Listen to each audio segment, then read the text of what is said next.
भारतीय वसुंधरा साधु संतों की भूमि कहलाती है।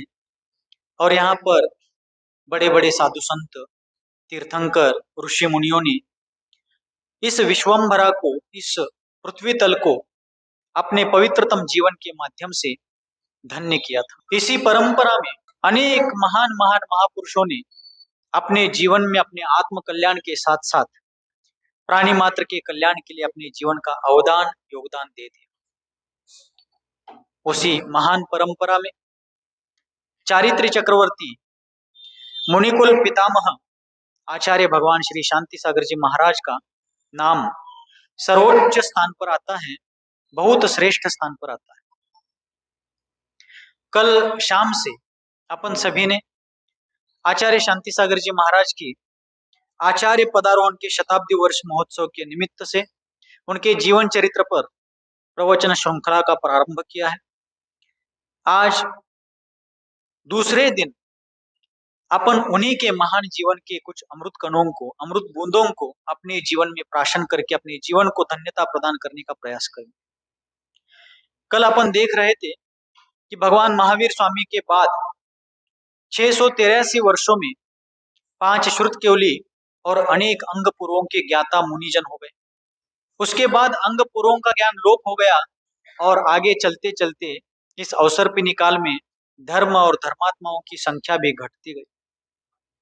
और तदुपरांत जब इस भारत वर्ष में मुगलों का साम्राज्य छा गया, मुगल सल्तनत के बाद जब अंग्रेजों की सत्ता आ गई, उस दरमियान लगभग 600-650-700 वर्षों में मुनि परंपरा का अवसान हो गया था।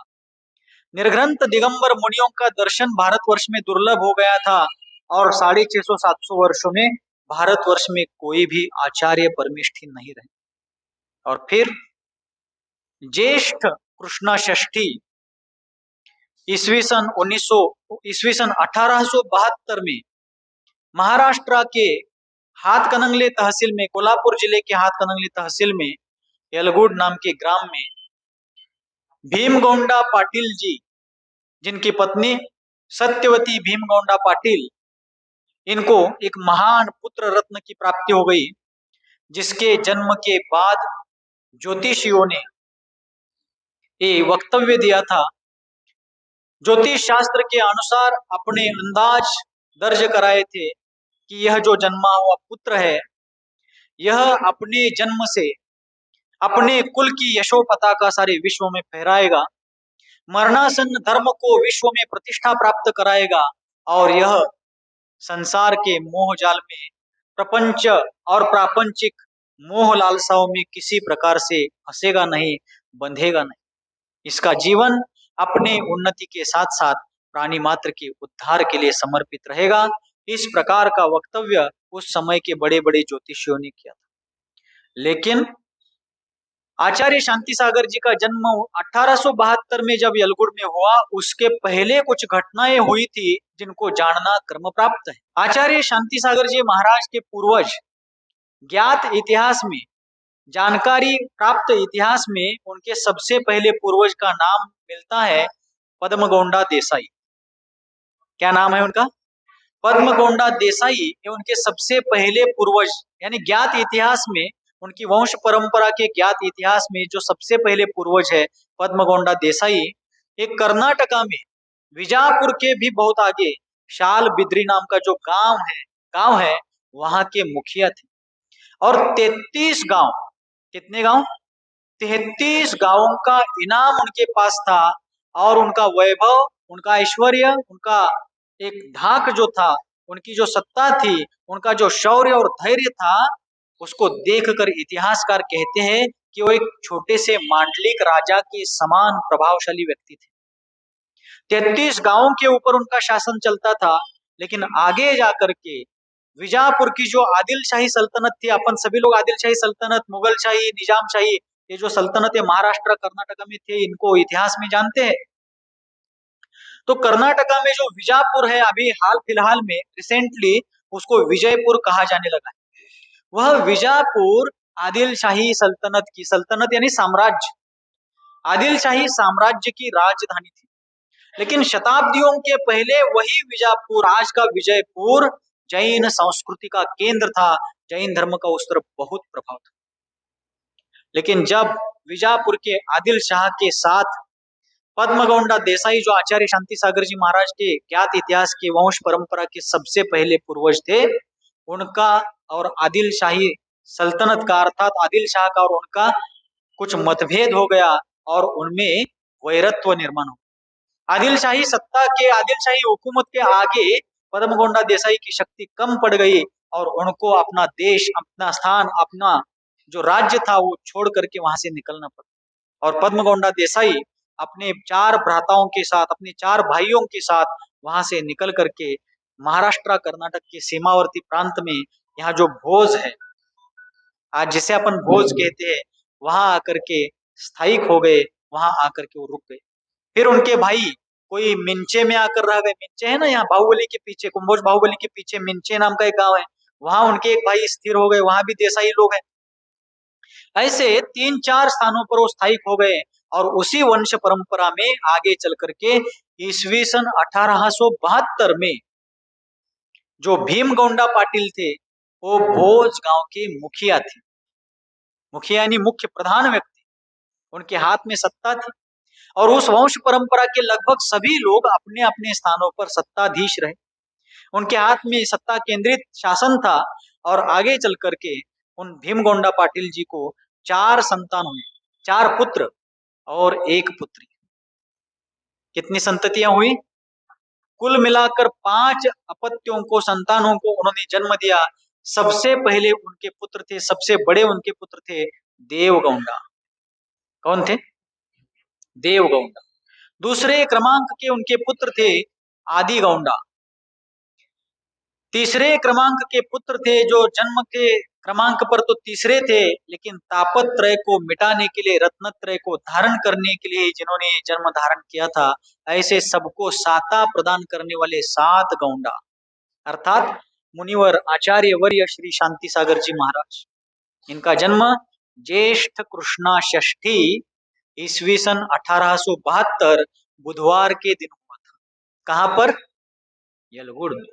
लेकिन महापुरुष जब जन्म लेते, श्रेष्ठ शलाका पुरुषों जैसा जिनका जीवन चरित्र है, जिनका जीवन स्वयं एक प्रकाशमान प्रकाश पुंज होने के साथ साथ विश्व का अज्ञान अंधकार दूर करने के लिए मानो जिनका जीवन समर्पित है, ऐसे लोग जन्म के पहले जननी और जनक को कुछ संकेत दिखाते हैं, जिसको अपन कहते हैं, मराठी में कहा जाता है, जो माँ को इच्छा उत्पन्न होती है डोहाड़े लगने, जिसको हिंदी में कहा जाता है दोहला लगना, है ना। तो दोहला लगना मराठी में उसी को कहते डोहाड़े लगने। कोई कोई भी व्यक्ति जन्म लेता है तब किन्हीं विशिष्ट जीवों के जन्म के समय उनकी माताओं को कोई विशेष प्रकार की इच्छाएं उत्पन्न होती है। जैसे चेलना रानी, कौन? चेलना रानी जब कुनिक नाम के पुत्र को जन्म देने वाली थी, वह कुनिक उनके कुल का नाश करने वाला निकला, अर्थात श्रेनिक राजा की मृत्यु को कारण बना। तब जब कुनिक गर्भ में था तो चेलना रानी सपना आया था कि मैं श्रेनिक राजा की छाती को फाड़ डालूं और उनके रक्त का प्राशन करूं। देखो चेलना रानी इतनी दयात्र है, इतनी संयमी है, सात्विक है, लेकिन उसको दोहला लगा था, त्यांना डोहाळे लागले होते कि मैं अपने पति की छाती का विदारण करूं और उनके रक्त का प्राशन करूं। रामचंद्र जन्म लिए थे, उनके माँ के गर्भ में आए थे, उस समय कौशल्या माँ को बहुत अच्छे अच्छे, बहुत श्रेष्ठतम स्वप्न पड़े थे। 24 के 24 तीर्थंकरों के गर्भावस्था में उनकी माता को 16 सपने पड़ते। इस प्रकार जो श्रेष्ठ महान पुरुष जन्म लेते हैं, महान जीव जन्म लेते हैं, उस समय गर्भावस्था में वो अपनी माता को कोई संकेत करते हैं, अर्थात उनके निमित्त से माँ को कोई विशिष्ट इच्छाएं उत्पन्न होती है। ठीक इसी प्रकार जब शांति सागर जी, आचार्य देव शांति सागर जी महाराज अपनी माँ के गर्भ में थे, तब उनकी माँ को एक इच्छा उत्पन्न हुई थी, एक दोहला लगा था, एक डोहाड़ा पडलं होतं। क्या? कि सहस्त्रदल कमलों के 108 फूलों से भोज ग्राम में विराजमान पार्श्वनाथ भगवान की मैं अति दिव्य भव्य पूजा संपन्न कराऊं। क्या दोहला लगा था? सहस्त्रदल कमलों के 108 फूलों से मैं पार्श्वनाथ भगवान की दिव्य भव्य पूजा करके जिन धर्म की प्रभावना करूंगी और भगवान के पुण्य साधना से भगवान की पुण्यमयी पूजा के द्वारा मैं अपने जीवन को धन्य करूं, इस प्रकार की भावना उत्पन्न हुई। तब उनके पति कौन, भीम गौंडा पाटिल। गौंडा जो शब्द है असल में वो गौड़ा है, गौड़ा। बाद में अपन लोग उसको गौंडा कहने लगे, मूल में वो है गौड़ा। आज भी कर्नाटका में ऐसे नाम रखने का प्रचलन है। कर्नाटक में एक सरनेम चलता है नाडगौडर। कौन सा? नाडगौडर मतलब देश के प्रधान अधिकारी को नाडगौडर कहते, नाड यल्ला, यल्ला कड़े, इस अर्थ में नाडगौडर कहा जाता है। तो गौड़ा शब्द है अधिकारी पुरुष के लिए गौड़ा कहा जाता है कर्नाटक में। उसी अर्थ में देवगौड़ा, आदि गौंडा, भीम गौंडा, सात गौंडा और उनके ऐसे ही परंपरा में शांति सागर जी महाराज के जो चौथे भाई थे कुम गौंडा, हमारे गुरु महाराज का नाम था जन गौंडा, ऐसे नाम रखा जाता है। तो गौंडा या गौड़ा का अर्थ है प्रधान पुरुष या अधिकारी पुरुष या एक सबके ऊपर रहने वाला मुखिया पुरुष। तो जब सत्यवती को ये दोहला लग गया कि मैं सहस्त्रदल कमलों के 108 पुष्पों से पार्श्वनाथ भगवान की पूजा करूं, तब उनके पति श्रीमान भीम गौंडा पाटिल, उन्होंने कोल्हापुर गए। कहा गए वे? भोज से वो कोल्हापुर जाते हैं और कोल्हापुर में जो ऐतिहासिक रंकाला नाम का तालाब है, वहां से वो सहस्त्रदल कमलों के 108 पुष्प लाते हैं और भोज नगर में, भोज ग्राम में आकर के पार्श्वनाथ भगवान की अति दिव्य भव्य पूजा संपन्न कराते हैं। अपन सोच सकते हैं, बहुत से सामान्य स्त्रियों को भी दोहला लगता है, जिनके कोख से सामान्य लोग जन्म लेते हैं, ऐसी सामान्य स्त्रियों को क्या दोहला लगता है? मैं मिट्टी खाऊं, इमली खाऊं। इमली मतलब चिंच, नाहीतर कोणाचं तर नाव विमल असेल तिला इमली म्हणाले काय असं म्हणशील आम्ही। ऐसे सामान्य लोगों का जब जन्म होने वाला है तो उनकी माताओं को ऐसे सामान्य सपने पड़ते हैं, लेकिन असामान्य पुरुषों के, असाधारण पुरुषों के जन्म के पहले उनकी माताओं को सपने भी और दोहले भी असामान्य पड़ते हैं। इस कमल के पुष्प से पूजा करने के दोहले के माध्यम से अपन निष्कर्ष निकाल सकते हैं कि जिस माँ का बेटा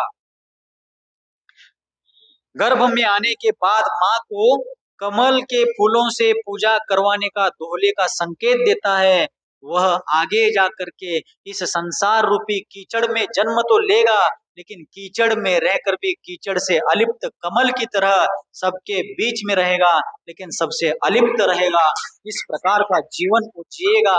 ये संकेत उस बालक के गर्भ से ही प्राप्त हुए थे। किसी विचारक ने एक जगह पर कहा है, जो कीचड़ में ही जन्म लेते हैं और कीचड़ में ही मरते हैं, उन्हें कीड़े कहते हैं।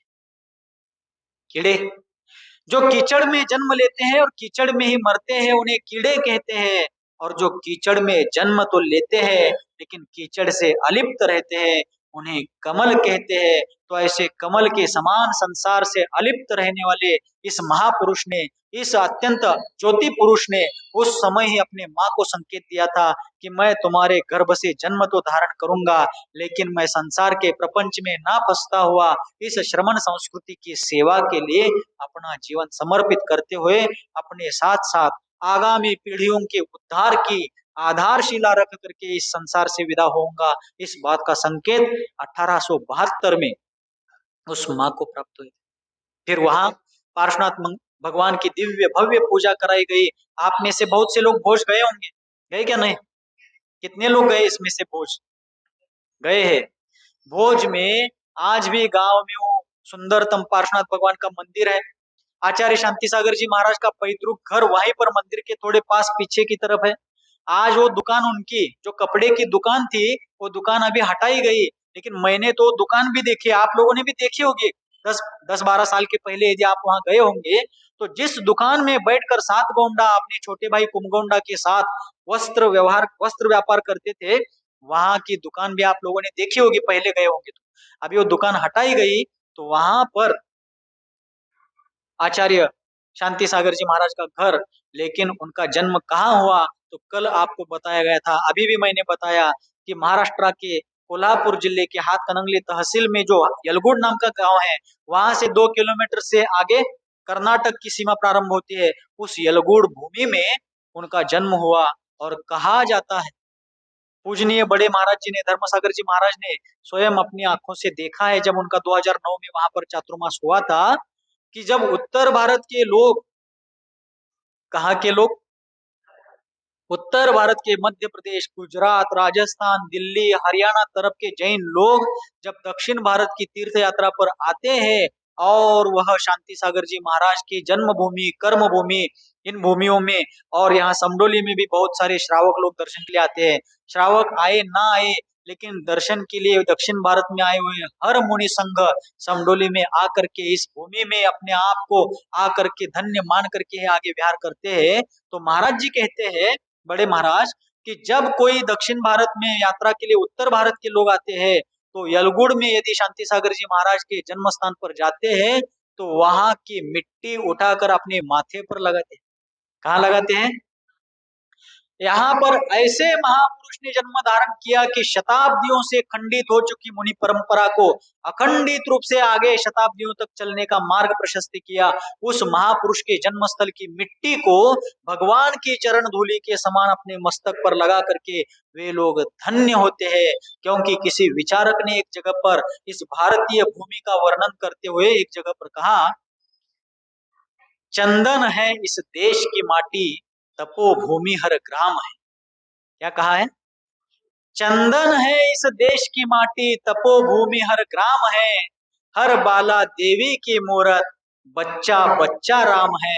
हर बाला देवी की मूरत, बच्चा बच्चा राम है। ऐसी यह भूमि, भारत भूमि की यह महिमा, और उसमें भी सबको साता प्रदान करने वाले सात गौड़ा, जो आगे चल करके शांति सागर जी के नाम से विश्व विख्यात हुए, जैन जगत में सर्वोच्च गुरु के रूप में प्रतिष्ठापित हुए, ऐसे उस महान व्यक्ति का जन्म वहां पर हुआ। एक विशेषता इस बारे में हमें जाननी चाहिए, जैन धर्म तीर्थंकरों के द्वारा प्रतिपादित है, जिन्होंने अपने जीवन में पंच कल्याणकों के महान अभ्युदय को प्राप्त किया। तीर्थंकर प्रकृति के सर्वोच्च पुण्य के द्वारा विश्व में अलौकिक ऐसे अभ्युदय वैभव को, ऐश्वर्य को जिन्होंने धारण किया, ऐसे तीर्थंकरों के द्वारा समूह शरण सभा में बैठ करके जैन धर्म का प्रतिपादन किया गया। लेकिन 24 के 24 तीर्थंकर, कितने तीर्थंकर? हर उत्सर्पिणी और अवसर्पिणी के चतुर्थ काल में, अर्थात दुष्मा सुषमा नामक काल में, यहाँ पर क्रम क्रम से 24 तीर्थंकर भरत क्षेत्र में, भारतवर्ष में होते हैं। सभी तीर्थंकरों का जन्म नियम से अयोध्या में होता है, और सभी का निर्वाण अर्थात मोक्ष गमन सम्मेद शिखर जी में होता है। किंतु इस हुंडक अवसर्पिणी काल के कारण कुछ तीर्थंकरों का जन्म अयोध्या से अतिरिक्त अन्यत्र भी हुआ, और निर्वाण भी कुछ तीर्थंकरों का सम्मेद शिखर जी से अलग जगह पर हुआ। किंतु कुछ भी हो, सबके सब तीर्थंकरों का जन्म, सुन रहे हैं ना, समझ में आ रहा है? 24 के 24 तीर्थंकरों का जन्म उत्तर भारत में हुआ है, लेकिन तीर्थंकरों के मोक्ष गमन के बाद उनके धर्म तीर्थ के रथ को आगे खींचने वाले सारे बड़े बड़े आचार्यों का जन्म दक्षिण भारत की पावन वसुंधरा पर हुआ है। और विशेष करके तमिलनाडु और कर्नाटक में बहुत बड़े बड़े पूर्वाचार्यों ने जन्म लिया। कुंद कुंदाचार्य देव, उमा स्वामी आचार्य देव, समंत भद्र स्वामी, भट्टा कलंक देव, ऐसे महान महान आचार्यों ने, नेमिचंद्र सिद्धांत चक्रवर्ती, अभयनंदी आचार्य, अजीत सेन आचार्य, ऐसे बड़े बड़े दिग्गज आचार्यों ने दक्षिण भारत में अर्थात तमिलनाडु और कर्नाटक में विशेष रूप से जन्म लिया, और संपूर्ण भारत में जैन सिद्धांत का डंका बजा करके, जिन शासन की ज्ञान गंगा को प्रवाहित करके, भारत व्यापी विहार करके, तीर्थंकरों के यहाँ पर नहीं होने के उपरांत भी जिन शासन की गौरव पताका, जिन शासन की यशो पताका को दिग दिगंत में फहराया था, ऐसे आचार्य इस भारतवर्ष में होते रहे। लेकिन ज्यादातर बड़े से बड़े आचार्य दक्षिण भारत में हुए।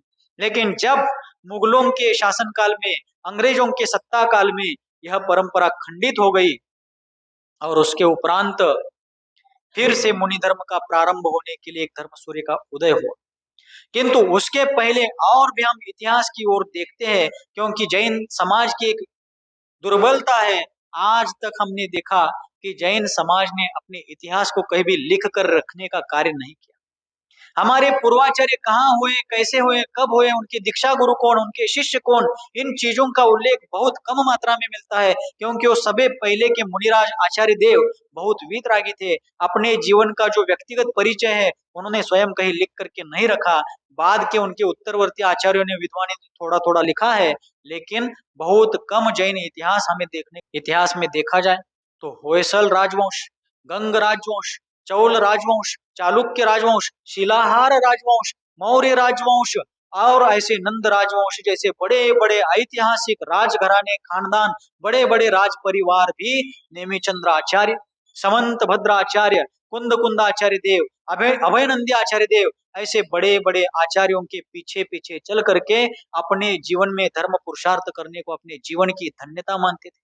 लेकिन जब इन जैन राजाओं के राजवंशों का भी लोप हो गया और अन्य लोगों का शासन आने पर जैन समाज और जैन धर्म का राजाश्रय समाप्त होने के कारण मुनि परंपरा खंडित हुई। इस इतिहास की ओर, इन ऐतिहासिक तथ्यों की ओर हमें ध्यान देना आवश्यक है, क्योंकि इतिहास को नहीं समझेंगे तो भविष्य को हम नहीं संवार पाएंगे। किसी विचारक ने एक जगह पर कहा है, जो अपने इतिहास को भूलते हैं वो इतिहास रच नहीं सकते, और जो इतिहास को रचते हैं वो इतिहास को भूल नहीं सकते। यह भी इतिहास है। इसलिए हमें अपने इतिहास की ओर देखना होगा। फिर जब 1872 में भीमगौंडा पाटिल के धर्म पत्नी ने, अत्यंत भद्र परिणामी ऐसे उस धर्म पत्नी ने अपनी तीसरी संतान को, अर्थात सात गौड़ा, जो सबको साता, शांति, आनंद प्रदान के लिए जन्म धारण कर चुका था, उनको जन्म दिया।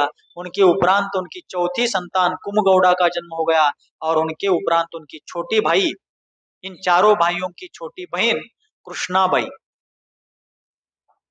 इन चारों भाइयों की, कौन चार भाई,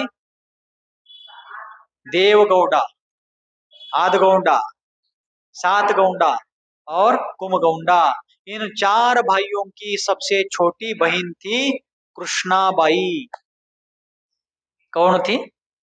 कृष्णाबाई नाम की इनकी छोटी बहन थी, जो बाल विधवा बन करके इन्हीं के घर में आगे चलकर रहने लगी थी। अगले सत्रों में, अगली श्रृंखला में अपन इन चीजों को और व्यापक रूप से, विस्तार रूप से देखेंगे। तो आज के इस सत्र में, आज के इस प्रवचन पुष्प में हमें ये समझना है कि आचार्य शांति सागर जी महाराज के पूर्वज, ज्ञात इतिहास में उनके वंश परंपरा के सबसे पहले पूर्वज थे पद्मगौंडा देसाई। वो मूल कहां से आए थे? कर्नाटका में बीजापुर से भी आगे जो शाल बिद्री नाम का प्रांत पड़ता है, वहां के 33 गांव उनको इनाम में मिले थे। उन गांवों पर उनका शासन चलता था, लेकिन आदिल शाह से वैरत्व पाने के बाद उनके सत्ता और शक्ति के सामने टिक नहीं पाए, तो स्वाभिमान को बरकरार रखने के लिए, अपने स्वाभिमान को नहीं खोने के लिए उस स्थान को छोड़कर वो महाराष्ट्र में आ गए, कर्नाटका के पश्चिम और उत्तर भाग में आ गए, और महाराष्ट्र के दक्षिण भाग में रह करके उन्होंने अपनी वंश विस्तार को प्राप्त किया। और आगे उन्हीं वंश परंपरा में भीमगौंडा पाटिल के माध्यम से, उनकी कुक्षी से, उनके पत्नी के कुक्षी से सातगौंडा नाम का धर्म सूर्य उदित होता है। इस प्रकार ईस्वी सन 1872 में ज्येष्ठ कृष्णा षष्ठी वार वार बुधवार के दिन उस धर्म सूर्य ने जन्म लिया, और अपने अलौकिक आभा से, अपने अलौकिक प्रभा से संपूर्ण जैन जगत को एक प्रकाश प्रदान किया। और उनके महान जीवन के प्रकाश चिन्हों पर, पद चिन्हों पर आज सैकड़ों हजारों लोग उनके मार्ग का अनुसरण करते हुए उस दिशा में चल रहे हैं। इस प्रकार आचार्य शांति सागर जी महाराज का जन्म हुआ। उनके पिताजी भीमगौंडा पाटिल अत्यंत बलवान शरीर के धारक, अत्यंत पुण्यवान परिणामों के धारक, भद्र परिणामी, सेवा तत्पर, त्यागी वृत्तियों की वयावृत्ति में अत्यंत कुशल रहने वाले, और अन्यायग्रस्त लोगों को न्याय दिलाने में अग्रणी थे, और भोज ग्राम के मुखिया थे। क्या थे? मुखिया, मुख्य पुरुष, प्रधान पुरुष उस गांव के वो पाटिल थे। किसी के भी ऊपर उनके उपस्थिति में वहां पर आसपास अन्याय नहीं हो सकता था, क्योंकि वो अन्याय के सख्त विरोधी थे। किसी के भी ऊपर अन्याय होने से उनको ही समस्या हो जाती थी, सबको न्याय दिलाने में वो सदैव तत्पर रहते। और महाराज आचार्य देव शांति सागर जी की गृहस्थ आश्रम की जो माँ है वो अत्यंत सत्यवती, नाम में ही उनका सत्यवती था, तो वह माँ अत्यंत दयाद्र, करुणाशील, वात्सल्य की मूर्ति थी। और भोज ग्राम में आने वाले कोई भी अनुव्रती महाव्रतियों को आहार देना, उनकी पूजा करना, उनकी साधना में किस प्रकार अनुकूलता बनी रहे इसकी सदैव चिंता करना और उनकी साधना में सहयोगी बनना, घर में आने वाले अतिथियों का पूर्णतः अतिथि सम्मान करना, इस प्रकार के अपने गृहिणी कर्तव्य में हमेशा दक्ष रहने वाली वह मां, दोनों ने अपने जीवन के सात्विकता से अपने बच्चों को सुसंस्कारित किया। अपने 4 पुत्र और 1 पुत्री के जीवन में सात्विकता के, नैतिकता के बीजों का उन्होंने आरोपण कर दिया और उसी संस्कार के बलबूते उनके चारों पुत्र और 1 पुत्री एक सदगृहस्थ, सच्चे श्रावक और श्रेष्ठतम मुनि और आचार्य पद तक पहुंचने के उस साधना मार्ग पर सफलता पूर्वक बढ़ सके, ऐसे वे माता पिता हुए। आज हम लोग चाहते हैं, क्या चाहते हैं कि आज इस धरती पर फिर से एक बार शांति सागर जी महाराज का जन्म। आज हम सोचते हैं कि एक बार फिर से वीराचार्य बाबा साहेब कुचनूरे यहाँ पर आए और व्यसनाधीन तरुण पीढ़ी को व्यसन मुक्तता की ओर ले जाए। हम ऐसा चाहते तो हैं। रामचंद्र जैसे महापुरुषों का जन्म फिर से इस धरती को पावन करे, और हम चाहते हैं कि महावीर स्वामी जैसे महापुरुष फिर से इस धरती को अहिंसा और सत्य का मार्ग दिखाए। ऐसा सब हम चाहते हैं, लेकिन ये चाहते समय क्या सोचते हैं, ये सभी जन्म धारण करे, अर्थात इनके जैसे महापुरुष फिर से इस संसार को प्राप्त होवे, लेकिन पड़ोसियों के घर। हमारे घर में कौन? Jeff Bezos, Bill Gates, Lakshmipati Mittal, Mukesh Ambani जैसे धनवानों के धनवान पुत्रों का जन्म हमारे घर में हो, ऐसा हम चाहते हैं। लेकिन महापुरुषों का जन्म पड़ोसियों के यहाँ नहीं। शांति सागर जी जैसे महापुरुषों का जन्म आज भी यहाँ हो सकता है, लेकिन उनके पहले आपको सत्यवती और भीमगोंडा की भूमिका निभानी पड़ेगी। वीराचार्य बाबा साहेब कुचनूरे जैसे श्रेष्ठ लोग यहाँ आज भी आ सकते हैं, लेकिन उनके आने के पहले अब उनके जैसे माता पिता हमें बनना पड़ेगा, तब जाकर के वैसे महान लोगों का जन्म यहाँ पर धरती पर हो सकता है। और फिर से इस आज के समाज को वे मार्गदर्शन करके सबके मार्ग को प्रशस्त कर सकते हैं। तो आज के सत्र में इतना ही रखते हैं। कल एक सूचना दी थी या नहीं दी थी मुझे ध्यान नहीं आ रही है, आज एक बार और देता हूं। चातुर्मास में विशेष कभी अति समय की देरी वगैरह हो गई या विशेष प्रसंगों को छोड़कर अपने इस चातुर्मास में रोज आचार्य शांति सागर जी महाराज के जीवन चरित्र पर यह चर्चा चलती रहेगी। और चातुर्मास के अंत में इन प्रवचनों के आधार पर ही आचार्य शांति सागर जी महाराज के जीवन चरित्र संबंधी एक परीक्षा होगी। क्या होगी? लेकिन परीक्षा यहाँ बैठ करके या विद्यालय में प्रश्न पत्र पर नहीं होगी। कहाँ होगी?